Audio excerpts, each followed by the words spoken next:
So I watched it last week, and then Sunday I was just kind of bored and doing stuff, so I had it on in the background again, just watching. Hmm. And then you Mm-hmm. can kind of see the hints before the big reveal. Mm-hmm. So if you look carefully at the way Isa's talking, what she's saying, or the where she's looking, things like that, Mm-hmm. it kind of hints at it, but it's very subtle. Like I don't think most viewers the first time would get it until that reveal. Right. Let's just Well, go to a so reveal. we'll skip. Let's jump over to our second act here because that's where we actually start to get some interest in this movie. And so what you have is he wakes up and he's in a lab and he finds out that Guy Pearce is a scientist who replaced his blood with nanites and he's back from the dead and bam. And next thing you know, he has a memory and he goes on a mission to avenge his wife. I mean, it's just bam, bam, bam. They don't really waste a lot of time in this whole second act of sending him on other missions or anything like that.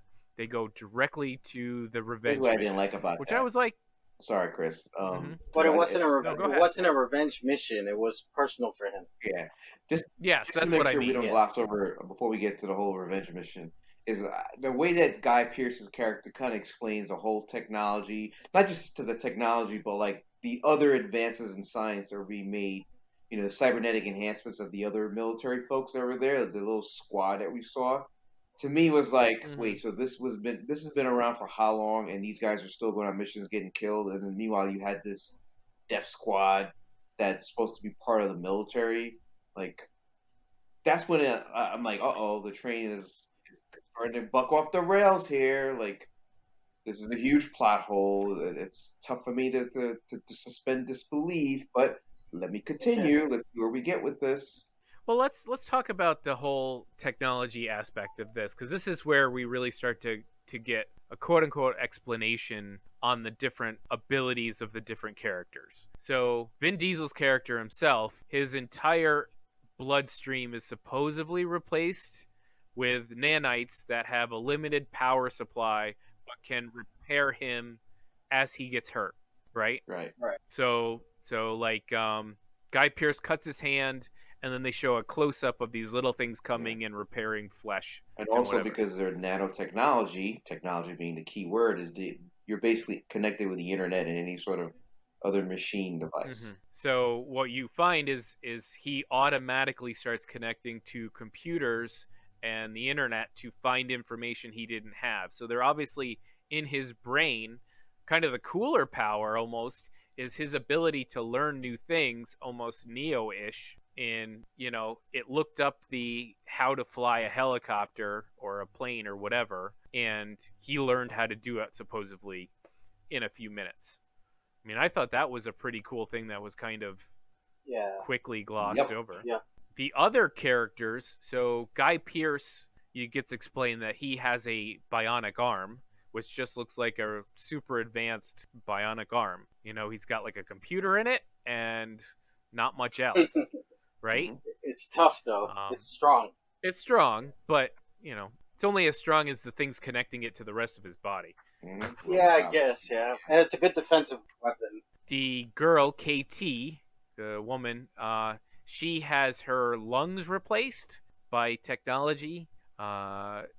Allows her to breathe, not have to worry about toxins, which was kind of cool. She had a little valve in her neck. Yeah. Breathe on the I water. thought the design was neat. The two other guys on the squad, to see here, Jimmy Dalton, was that his name? I can't tell by these little pictures. Anyway, so one guy had lost both of his legs and now he had two bionic legs, and later you see that it's kind of a bionic spine as well. Mm-hmm. He turns into like freaking almost like Dr. Octopus, but whatever. Well, yeah. So at first you just see him; he's able to run really fast and that kind of things. Other than that, his whole top half looks relatively normal. And then the other guy lost his sight. Now this kind of bugged me a little bit. So he lost his sight. So he's got this whole chest plate that has cameras on his shoulders. Now I don't know about you, but if I saw everything from shoulder height, the world would be very weird. Yeah. Plus, he's got the air drone cameras too that he sees Hey. from top view. My eyes are up here, buddy. Hold on. He sees it from top view, Well- so he's able to, like a video game, still walk in 3D on street level. And have you guys tried any video games where you put the big helmet on? The What? not three, VR. the virtual yeah, reality yeah, game. my son has, yeah. Yeah. Were you completely you had almost no sense of space when you had that thing I on wouldn't your say head? completely, but I'd be yeah. close to it, yes. And I can't imagine all of a sudden now add 6 views of yourself and other places to Yeah. that. And I'm like, now, mind you, he was you better born have human, so it wasn't like he was born with these appendages and abilities that you through 30 years of lifetime experience you mastered. No, this dude was like a year out of the military and he got all this technology, and he somehow his human brain is able to process all this sight as if it was regular, Well, and when you first meet him, he's punching a punching bag. Where are his eyes when he's punching the punching bag? He can't turn his head and look at Vin Diesel, which he does see the do. little drone camera that was hovering above. And the last thing I have to say about that is they had him put on a special helmet when he had the drones fly out. Yeah. And I'm like, what good is the helmet? You don't see out of your face. Good catch. I missed that. Yeah, good So catch. did I. I'm like, this is It was just unnecessary, cool. please. See, Right. At it's this just a point, cool to me, the train is like now. I hear the bells are danger, danger. Like, uh-oh. Well, you know what? I get the setup. Okay, you have the guy who can see really cool, and he's the the sniper or whatever. The recon And then guy, you have- yeah. Right. Then you have her. She's undercover. She gasses some people at some point. He's the spy. And then you got the tough guy who can run really fast and is more soldiery. He's the grunt, right? I get Yeah, the whole he team starts off setup automatically here. as a douche. Boom. Right. And so you kind of feel like they're trying to set up this whole squad. Which would have been This cool. whole- I thought, yeah, I thought that's where they were going to, and I was like, okay, this could be cool if they have some good stories behind it, right? Right. And so, but basically, Bloodshot runs off and kills the guy he believes killed his girlfriend or wife or whatever. Yeah, that's like, yeah. So the whole middle section is kind of this revenge, section, which I thought was slightly better, more exciting, more interesting, but still very samey. As okay, so he's a superpowered guy soldier who goes on a revenge plot, but at least they didn't like hang out with it and make it last too long. So it was kind of moved up into the C plus for me, in this section, B minus. Right, yeah. Mm-hmm. But I thought the action felt a little Luke Cagey. Wow. He just stood there and he took the damage, and then he gets up and he punches a guy through a wall, and then he rips a door off, and then he hits a guy with a door, and then he stands there and he takes some more gunshots, and really cool CG, but it just felt like, all right, he's not even trying. Like, he wasn't even trying to avoid getting shot. The part that kills me also, as the train is really buckling on the rails, is that he understood his full limits already. Like, he knew he could just take these bullets at that range, and that somehow the nanites could recover that quick. Like he had no training. They didn't show you a training montage or anything. It was just like, that's right. Here you go. Here's the guy that killed your wife. Boom. Right. He knows how to use the technology to learn new things and to track the guy and to fight like you said, like he's been this way his whole life, instead of like, oh shit, I gotta avoid bullet. Oh, I took a bullet. Exactly. Oh wow, I don't have Exactly. to. It was just, it's funny because I'm on the IMDb page, and every picture of Vin Diesel, he has the same face, which is his like grimace, His Riddick, Riddick, and his Fast and Furious. his pursed lips and his flared nostrils, and he's looking really mean. And I'm like, that's all he was. That's his entire acting for this entire movie, was that look. Except for that look when the reveal happens, but we'll get to that. So, is there anything else you guys want to say about this middle section? I mean, like I said, I thought it was a little more interesting. You got to see superpowers and CGI, and they didn't as far as revenge plots go, those tend to linger and take really long, and they can't find the guy or blah blah blah. Whereas this, they kind of just got down to business, and I thought, okay, he's gonna get revenge, and then we're gonna get some Bloodshot coolness after the fact. My only comment was, since my wife and I were one of the 4 people to go see this in a movie theater, there's this scene where when he's chasing the guy, this first victim, and they're all rolling out in a parade of black luxury vehicles, Range Rovers. Oh yeah. And How my did wife he find is like, man, every movie of these, whether it's Mission Impossible, whatever, you always have a fleet of black Range Rovers. Like, you could always find a bad guy this way. Whoever's buying like 5 Range Rovers, all black, same model, that's the bad guy. I was like, good point. Because the guy said that actually in the movie. He goes, "How'd he find him? He just looked for 5 Range Rovers in a row." I'm like, really? That's his. Yeah, that's he his did say that. entire search method. Yeesh. How do you find them? Yeesh. 5 Range Rovers, all black, driving in a row, single pattern. That's right. It's like, So I don't know. Was there anything else interesting that I'm skipping over in this section? No, I don't think so. we got KT's kind of sorrowful backstory about being a SEAL and not having to be the only girl and that stuff. But it just felt generic. And it's going to be a reason for it, but Yeah. Mm-hmm. I don't know. No, I don't really have anything to add to this section. I mean, Yeah, we can move on. it's the filler, right? It's until we get to I'll call the good stuff. So, All right. So now we get to the good stuff where, as he comes back from his mission, the soldier with new legs, basically tells him what's going on before he gets put back under, that he's just a pawn. They're using him. What he's seeing isn't real, and that he's not going to remember what he's saying, basically. And then we get some cool stuff going on where they reset his brain, and now you as the audience get introduced to what's actually happening. And that's that Guy Pearce and all of his tech buddies are creating memories and create this whole scenario in which he's the soldier. He has a wife. His wife is killed by somebody that they put a face on, a bad guy, and create this whole revenge plot for him. Create a revenge plot that's going to make him want to go and do this, kill this guy. And so they just changed the face up. And so this is the reveal that kind of made the movie interesting, right? I just felt like it was so late in the movie to have something so interesting happen. I mean, what about you guys? Did you think it was too late in the movie? I mean, it upped my grade. I did enjoy the whole twist to me, but I just felt like, wow, I spent a lot of time waiting to get here. No, at this point, I was like, oh, maybe the emergency brakes can put this back on track. It's not quite over.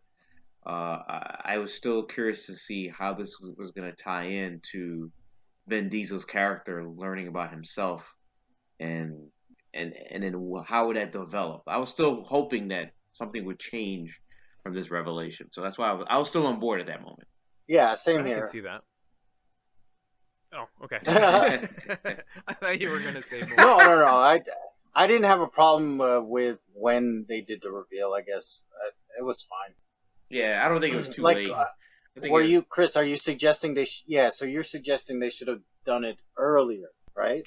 Well, yeah, I'm almost suggesting that the first 15 minutes be cut in half, and they sprinkle in more Flashbacks. interest to whether it's through flashbacks or give me some weird visuals where he's seeing a phone and then it's not a phone, it's a different type of phone. You know what I mean? Mm-hmm. where something's going on that makes you Yeah, question more reality Easter as eggs the to audience. let you know the big reveal is coming. Yeah, but And- how do you? 'cause- Okay. I don't think it. I mean, I like the reveal. I think it's interesting, but I think I felt the first part of the movie was so long, Like, so was slow. it in this first part or first part and a half where he was listening to the music and he was like, "I've heard that before somewhere," or was that in a trailer? Because there was I know No, that's in the it's in the second act. So act. that's what Okay. that's what sets him off. So what they do is when what you find out is someone comes up with a scenario of how he gets killed and how his girlfriend gets killed, and then they play something back to quote unquote re-energize that memory, which sets him off on his killing Oh. spree. Yeah, And no, so- and I so think there's something in the alcohol she gives him. Mm-hmm. And there's some good jokes that are made about the tech guy and Guy Pearce telling him that he's used every movie plot in the book, Right. and that's when you go, oh, I get it now. That's supposed to be a generic Yeah, that was movie funny. plot. That was funny. But the thing is, so what got me there was they acted like they did this 1,000 times when there was only like 4 guys. 4 guys to get killed. Yeah, good point. I was Right. waiting to get to that because I was trying to figure out Yeah. at what point do we realize that he's done this to like there's like a list they show you down until you get to the last guy that's left. It's not that many. Mhm. Mm-hmm. It's like maybe 5. Right. So You're telling me you couldn't have done a Rise of Skywalker version where he's got to go kill his Palpatine. grandfather? Yeah. like they made it seem like he's been rebooted Okay. so many times, but it couldn't have Yeah, exactly. Right. So that one was weird. And I don't know how you rework, like, I get where you're going, Chris, with rework the movie timeline and not where you play certain points of flashback, right? But how do you do it? Mhm. Like, okay, so in the first part, he kills target number 1. Right. And- He gets he rescues the hostage. That's his.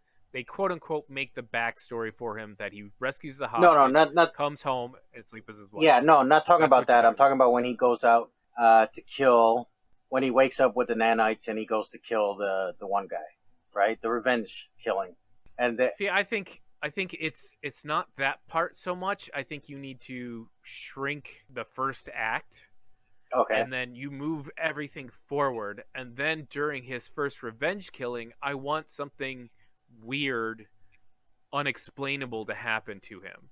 I want the face of the guy he's killing to be a blank slate for like a frame or two. Yeah, You know what I mean? right. Like a computer glitch, or something doesn't work right, or I want some glitch to give me a Matrixy feel.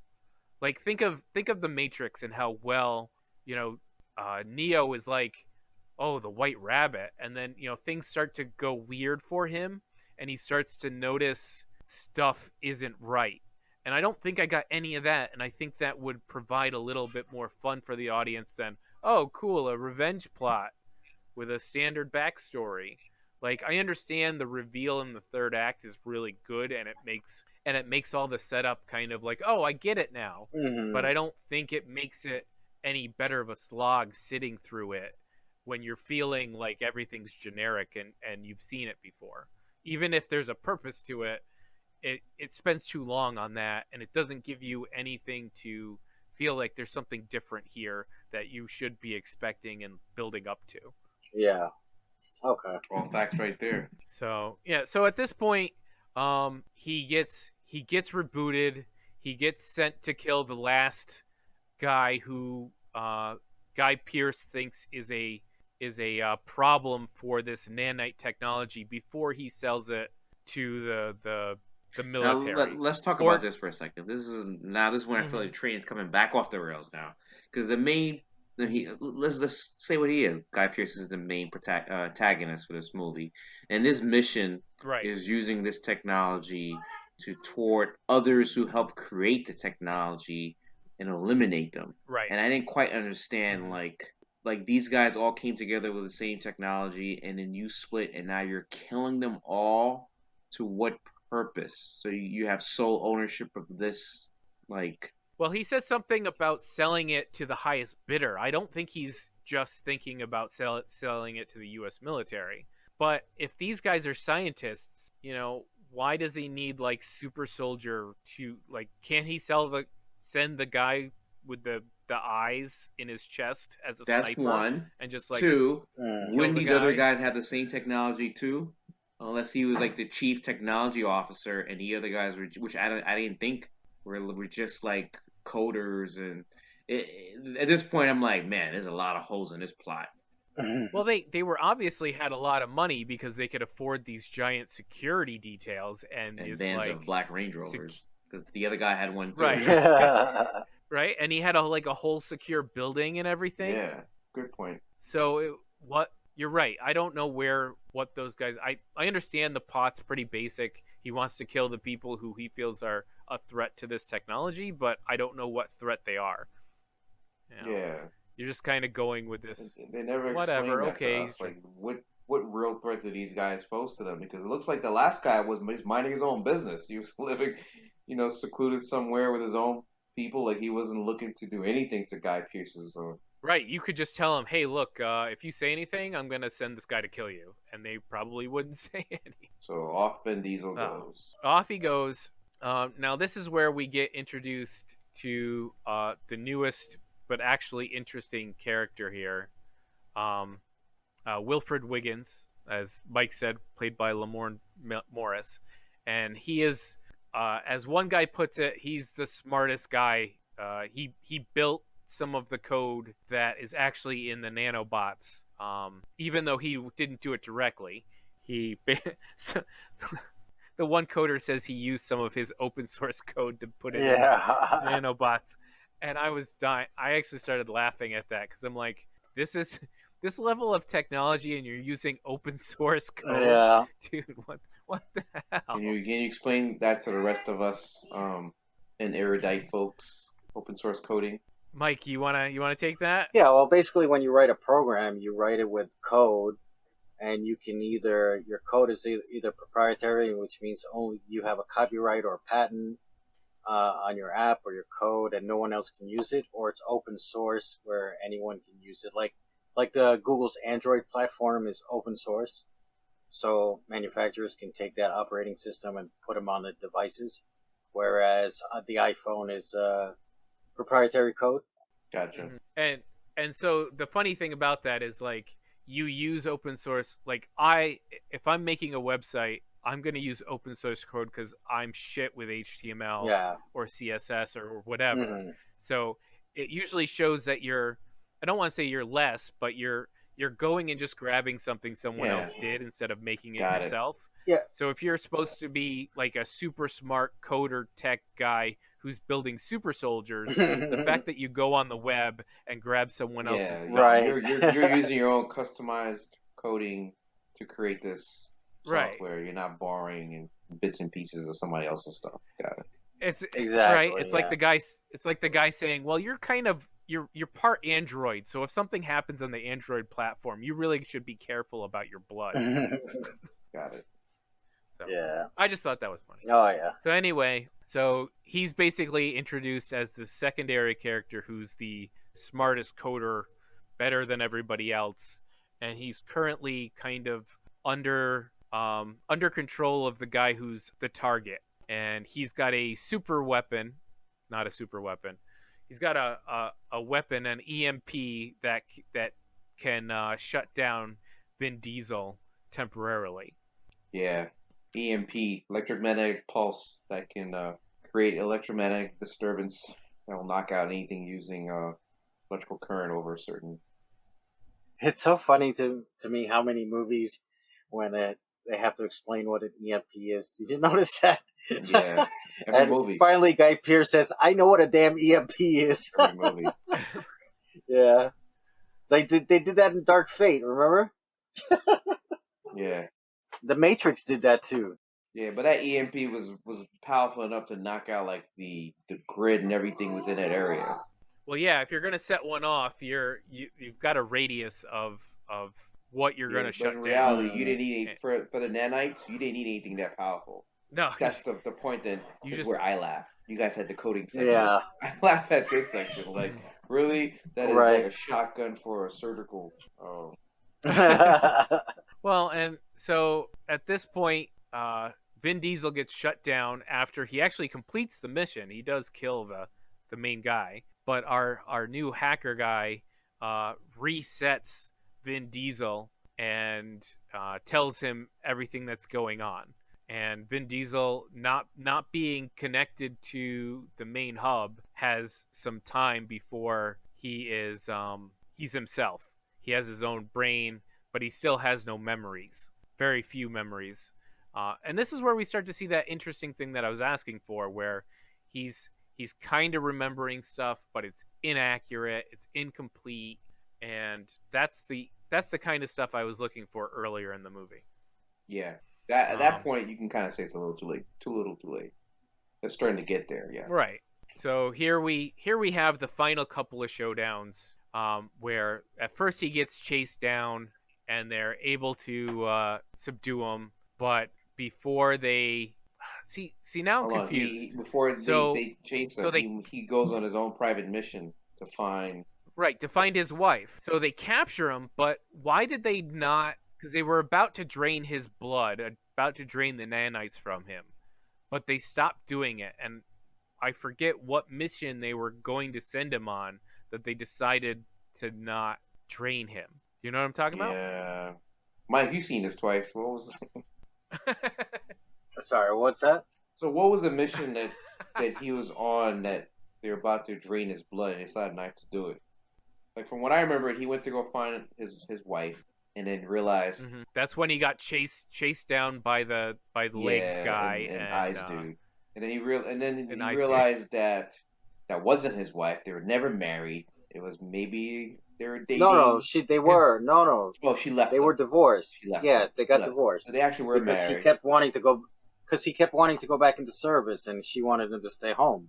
But he was gone for 8 years or Yeah, something. which is, again, now the plot is just blown way out of proportion because theoretically, if you figured after his last mission, he had gone off of these 5 or 6 different revenge missions, that wouldn't have taken 5 years. What was he doing? Was he on ice?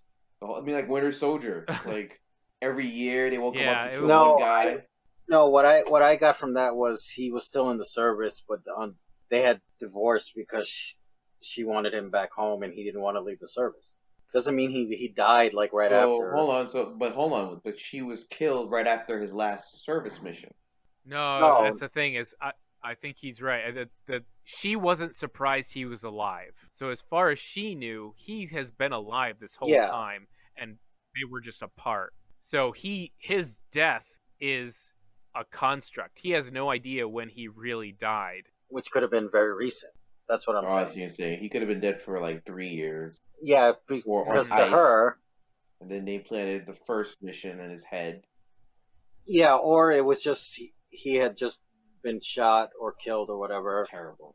Well, that still doesn't explain which mission. So they capture him, they put him on ice, and they're gonna kill him, but they decide not to for one more mission. And I don't remember what it was that to get the dude, was. the main programmer, the black dude.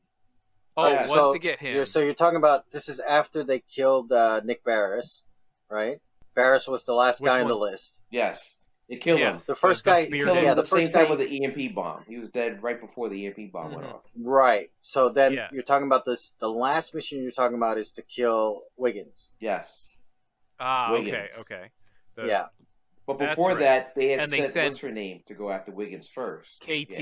Yeah. KT. Because while that was happening, Vin Diesel was finding his wife. Yes. Okay. Now we're back on track. Yeah, train's back on the track. And so you think KT captures Wiggins, but in actuality, she comes back and says she couldn't do it. She failed.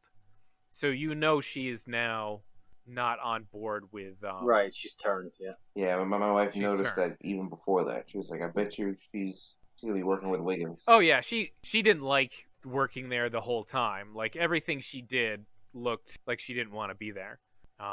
Even when she was playing possum in the beginning, I felt like something up with her. But anyway, let's get this third so this is where we get our big battle. Is they decide not to kill him, and she manages to use Wiggins as a distraction to wake him up and not have him under their control. Yeah, And so we break the get a nanite big- connection. Yeah, he had administrative Right. rights. Yep. Yeah. That's right. He had admin rights. So yeah, someone must have put the disc in. Password change. I don't want to know where that disc goes. It's a thumb drive. It's a thumb drive. Oh. All right. Anyway, so he wakes up, and now we get battle suit mech leg guy. And, Mobile suit Gundam. Yeah. Right, and so he gets an extra set of long arms, which were pretty cool. The whole Dr. Octopus whole thing was kind of cool. And Dr. Octopus. The poor man's so there's this poor man's Dr. Octopus. Is that it? Yeah. So it's a cross between Bond and Yeah. Spider-Man. That's an interesting movie. But it was also a 2-on-1 fight because Camera Dude was also in on it. It was 2-on-1. Right, but what does he have? Does he just have like armor? What was he doing? Yeah, he wasn't No, as I think he was just kind of hand-to-hand combat, and then Yeah, he was just highly skilled, and he could see everything coming. I guess. Yeah, right? So- he's able But, to like, leap. Vin Hold on, Diesel- he's able to leap like from elevator hoist to like I window. know. That part kind of lost me. Well, and Bloodshot's able to punch through concrete. This is what always gets me when you put up a super strong person who can punch through metal or concrete or whatever. If they're punching all out into a human, it should hurt them a lot more than it ever It does. should kill them. Kill them. Right. So anyway, the arms was cool. I like the fight between the arms guy and Vin Diesel. And then they fall into the elevator, and they have the elevator fight, and then he falls out of the elevator. Camera dude So dies first because Right. That's because right, he gets arm tossed. guy is selfish. I told you, hold on. Yeah, it was both Vin Diesel and the camera dude holding for dear life Fight. on the thing. So arm guy decides in order to kill Vin Diesel, he's just gonna let both of them go. But obviously Vin Diesel doesn't die. Camera dude dies. Which I thought, I was like, I know the guy's a dick, but you're just gonna make him straight out evil, Like, wow, okay. Yeah, and I mean, I think for as far as fights go in this movie, that's the best one. It's the most interesting one. The It only kind real of pits one, yeah. two. It's not just him standing there getting shot and healing. It was superpowers against superpowers, which tend to be a little bit more. Yeah, exactly. But he Evenly finally- matched.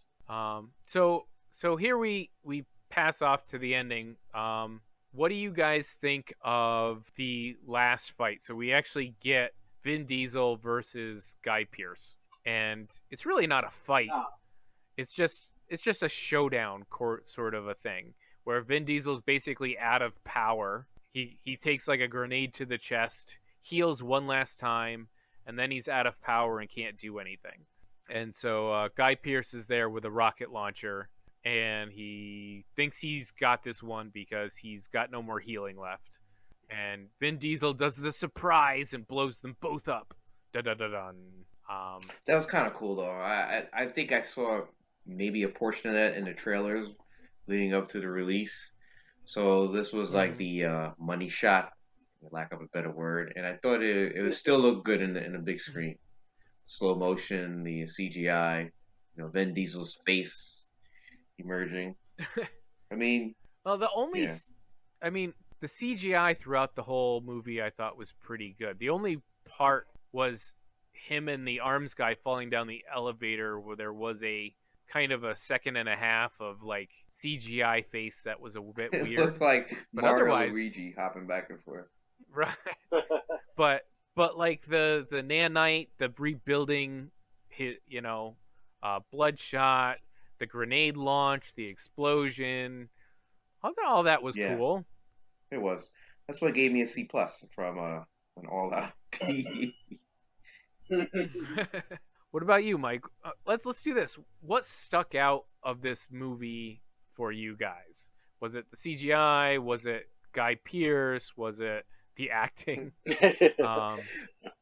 Was it the nanites? What stuck out, good and bad?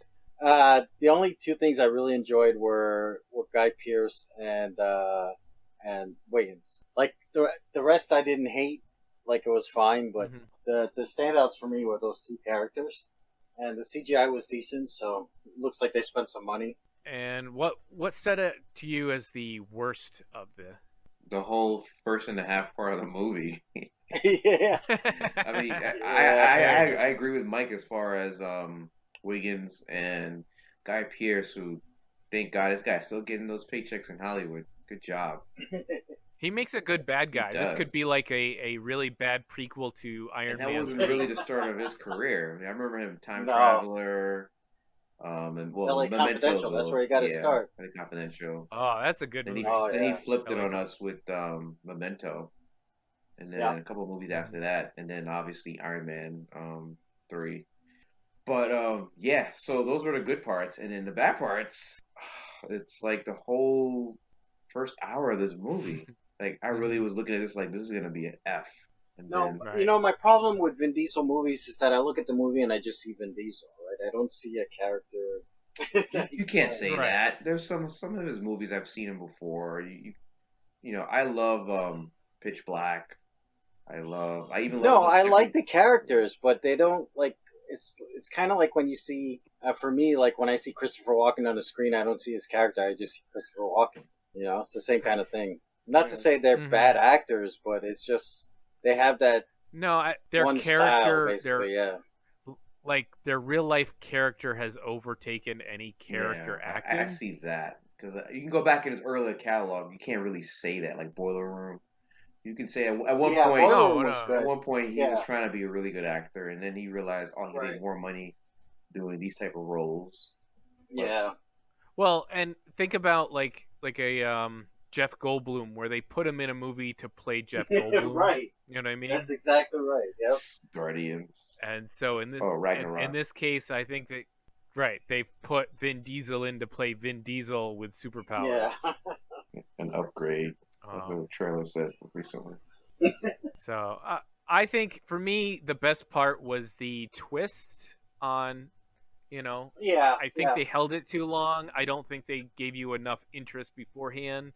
But I think the whole even the first mission you see is a part of the backstory, not just like they could have done it where it was just him getting killed, but they kind of did his entire brain and they left the girlfriend alive and, you know, that kind of stuff. I thought that was interesting, but that really has nothing to do with, that's like based on the comic book design. That has nothing to do with this movie.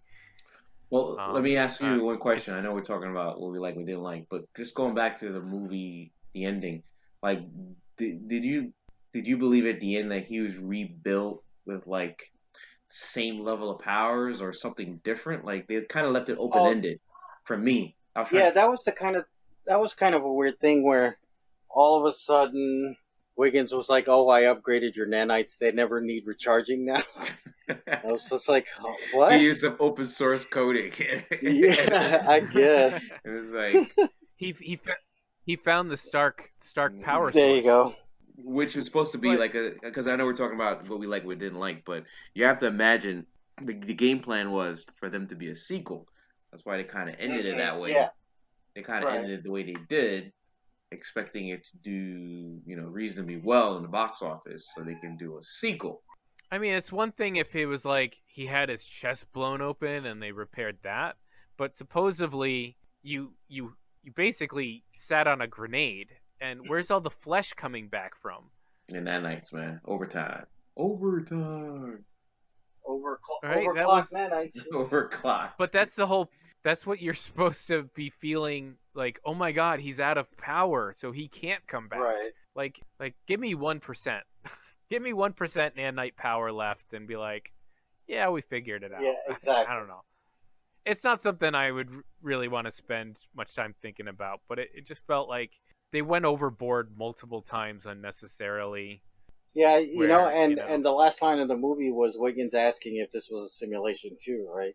So I don't know if what they were trying to do, that like trying to make you think like it was like Inception or something at the end, but that didn't work for me. That didn't work. That was terrible. Yeah. Yeah.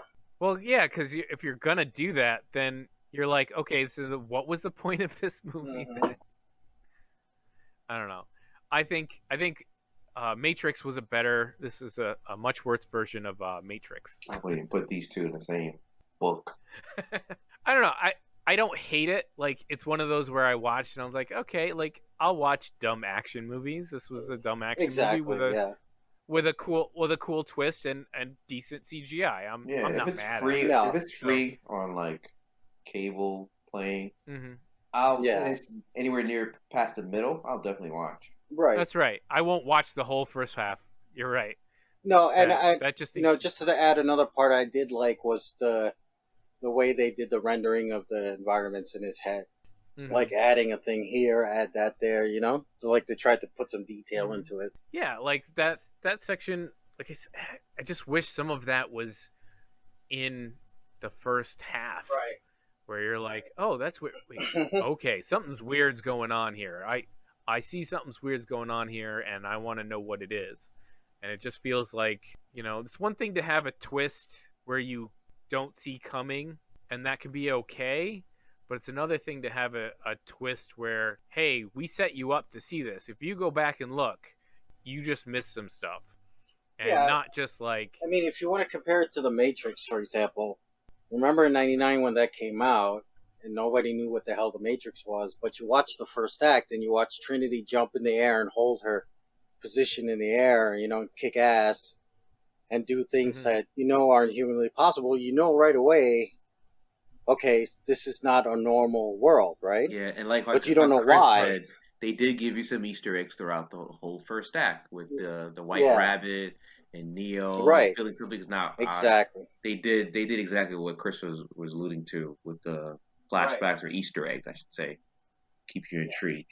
Right, they did Easter eggs as opposed to, changing the timeline. Because that's what you can do. I've seen that with some movies where they don't feel like the first act is really, the backstory isn't generally the most interesting part of most characters. And so they'll use a flashback or two. Think of Batman Begins. Their use of flashbacks for him falling down the well and talking to his father and talking to Alfred. You just gave us the best version of that. Come on, stop.